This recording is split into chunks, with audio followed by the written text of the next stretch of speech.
Hello everybody, how are we today? I actually got excited a little bit because I realized it's only like 53 days to Easter. Oh. And why is that so exciting? Well, because of Jesus, of course. But yeah, no, look, I was like kind of excited because I kind of wanted to do like a bit of a Easter study plan, if you will. And I realized, being that it's 53 days, I thought, why not challenge myself to speak every day about Easter and what the lead up to Easter and why it's so important in our faith, because essentially Easter is the epicenter of our faith. And so it's so important to understand why, because for so many years as a Christian, I had no clue. I didn't understand. Like I knew like we sinned and Jesus came and he took away our sin and gave us salvation. I get it, but I didn't quite understand the mechanics behind it or why it was so important. And always hear about the prophecies he fulfilled, but I didn't know any of them. And it was so interesting doing a deep dive. So to challenge myself, and God knows whether my ADHD will allow me to do this, but I will try. I will do it my best effort. How's that? I may end up recording multiple videos in one day and just like putting them up as different days because, cheat. I don't know. But we'll see how we go, and we're going to really just talk about like where it all started and what it all means, and a lot of things I think we get lost in translation. At least I didn't quite understand the significance of a lot of things, and so I feel like we're gonna just talk about it. And really, to get to start to understand Easter and what it's all about, we really have to go to the very beginning. We have to go all the way back to Genesis. And I get it, the stories, we all know the stories, but there's a lot of things I'm going to tell you about that you probably did not know, or I certainly didn't know until I actually did deep dives. And so, let's explore them together. And if you see all these toys and ball pits and stuff behind me, grandson's coming over. I had to set it all up for him, so, it is what it is.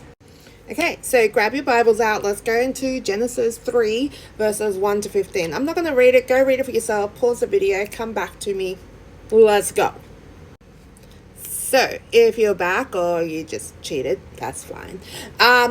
Basically, Genesis 3, 1 to 15 is talking about the fall of humanity. Eve sinned and what happened and all that. So, we know that bit, right? But let's go and understand what the word sin is, and let's get the real translations of these texts, because I think that is so important. We tend to sometimes get a misconstrued type of version of the translation of what I mean, and I realize I use my hands a lot and it's kind of annoying. I'm sorry. Anyway, it's not going to stop. So the word sin is the original word in Hebrew is chatat, and I am probably butchering that, and I'm so sorry. But anyway, it means to miss a mark. It's actually a archery term, so a term you would use in your archery training or in war, that kind of thing. And it's basically, it means it's not just about breaking the rules. So essentially, a translation is missing the mark, but it's not just about missing the target. It's also failing to live up to God's perfect design.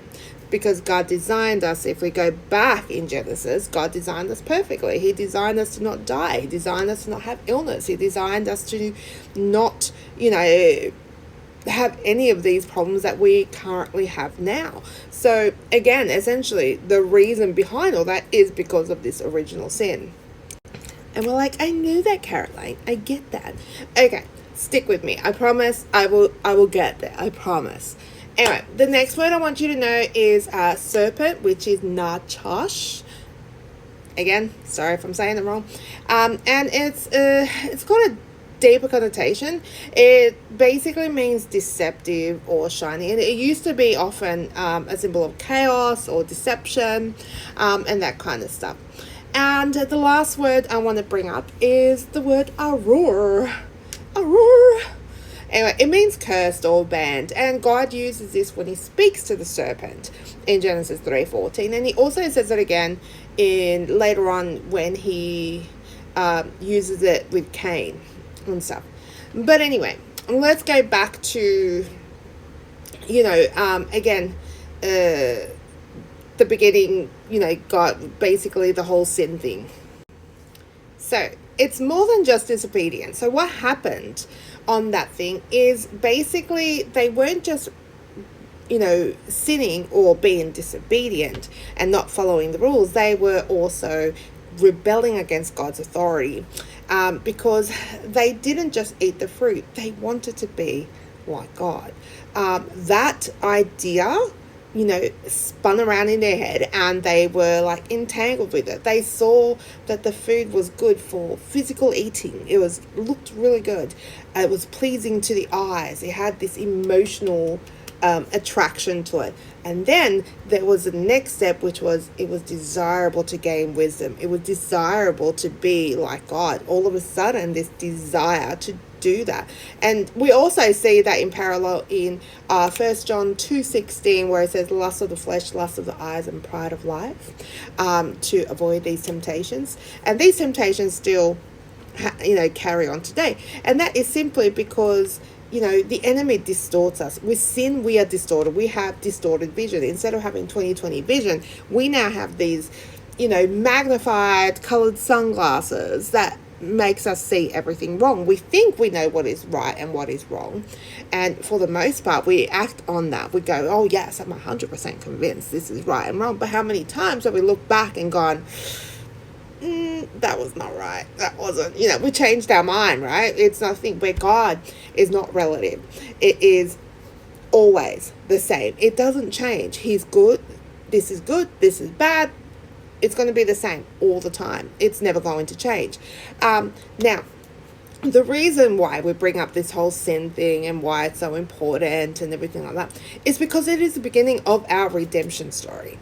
This is where it all starts, guys. This is where, Jesus is known then later on as the new Adam and stuff. And the reason for that is because when Adam and Eve sinned, they were perfect creatures, and they sinned. They fell. And they were in the Garden of Eden. They were going to live forever, y'all. They weren't going to die. Now, they would have lived forever, fallen, and away from God's presence. That's what sin did. It disconnected. We don't understand quite the ripple effects of sin that we do each day. We think it only affects us, or we think it only affects our relationship with God, right? But it actually has a ripple effect. It actually says, let me find it for you. Found it, Romans 8 verses 19 to 22, where he talks about the groaning under the weight of sin. Okay, so we now know that sin doesn't just affect us.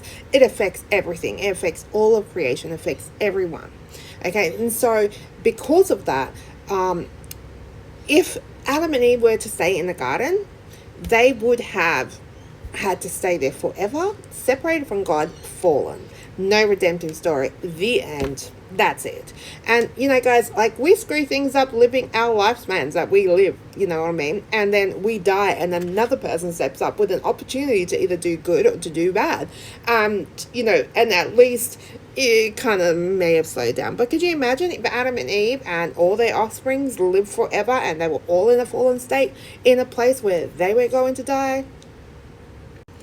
So God's consequences for Adam and Eve of kicking them out of the garden is actually an act of mercy. This is where the redemption story begins. This is where God's plans start. And he's like, it's okay. I'm going to redeem you. I'm going to bring you closer.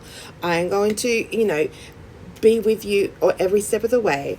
And it's going to be hard, guys. But now we have physical death, but we have eternal spirit.